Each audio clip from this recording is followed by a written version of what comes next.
Good morning.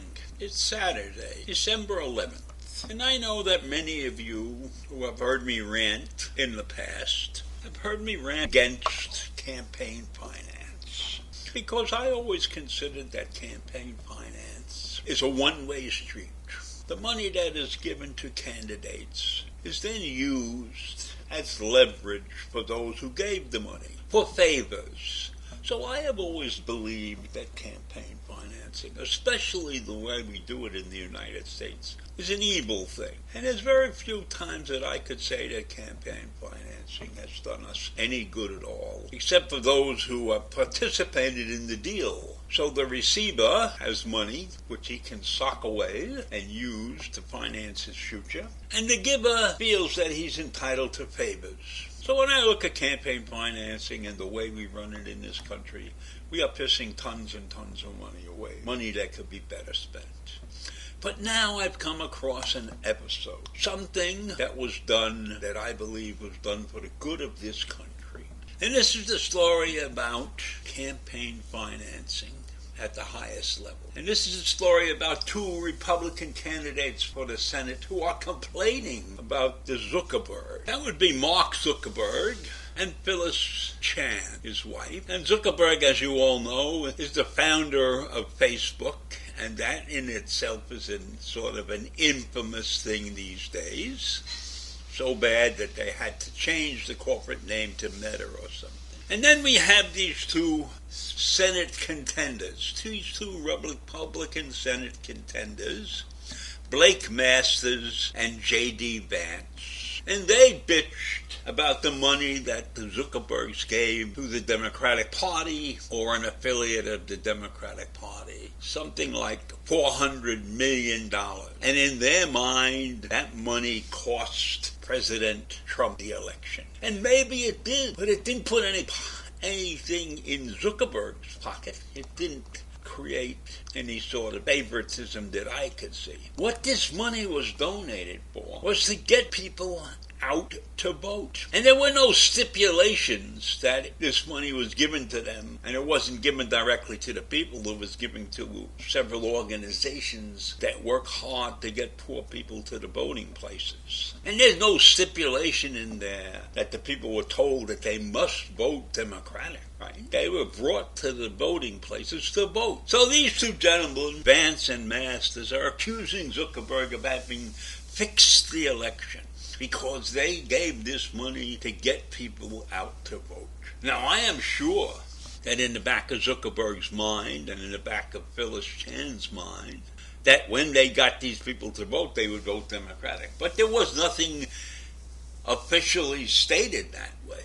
And there was nothing that these organizations could do to help Zuckerberg in the future. This was not a deal of a quid pro quo deal. I'm going to give you this money, and then you're going to have to do something for me.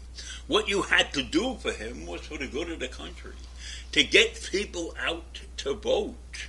Now, these two Republican candidates are Trumpites, and they believe that Zuckerberg's money cost Trump the election. But meanwhile, they are getting millions, $10 million apiece, directly to them from this guy, Peter Thiel. Now, Peter Thiel is the founder of PayPal.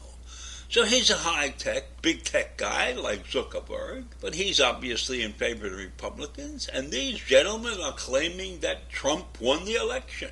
And so Thiel gave them money for their campaigns. Now, to me, this is another example of Trump and his allies accusing big tech, the major Silicon Valley firms like Google, Twitter, and Facebook, of intervening on Biden's behalf. Conservatives have been looking for this for years.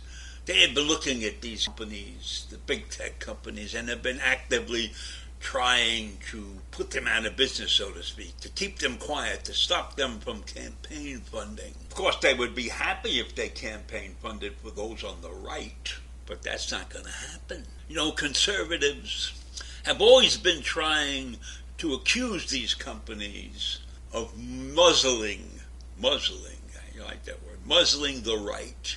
But those on the right ignore the fact that they are the primary causes of disinformation. They are still chanting about how the election was lost and how President Trump really won the election. And they would be very happy if some of these big tech firms agreed with them.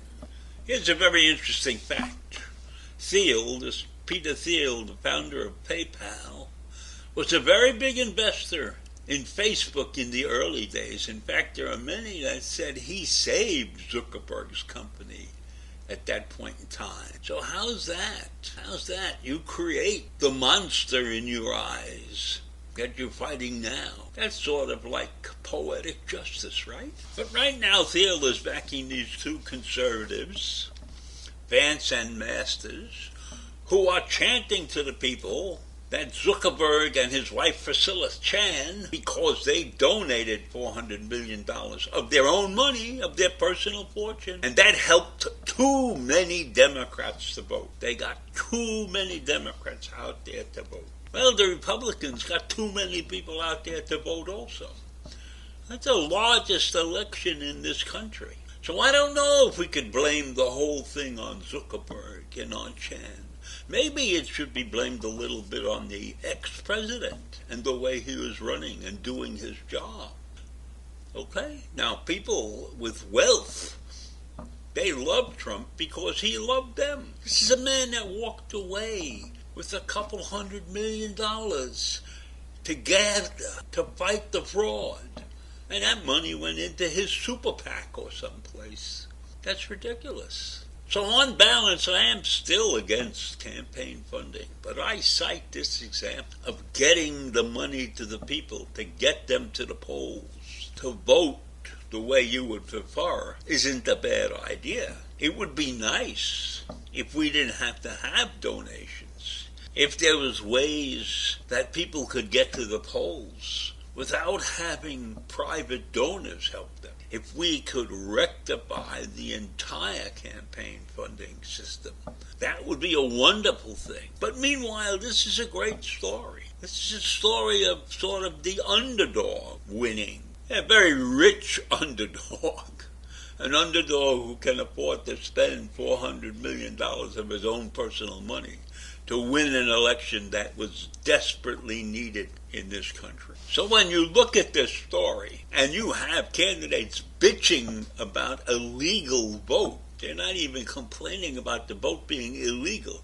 They are just complaining that they got too many legal voters to vote. Now, if people were telling that story, I would expect them to lose the election, because only assholes would stand up there and tell a story like that. We are against too many people voting. And when you look at what's going on in states around this country, you can see that these two men represent the voter suppression that's happening in this country now.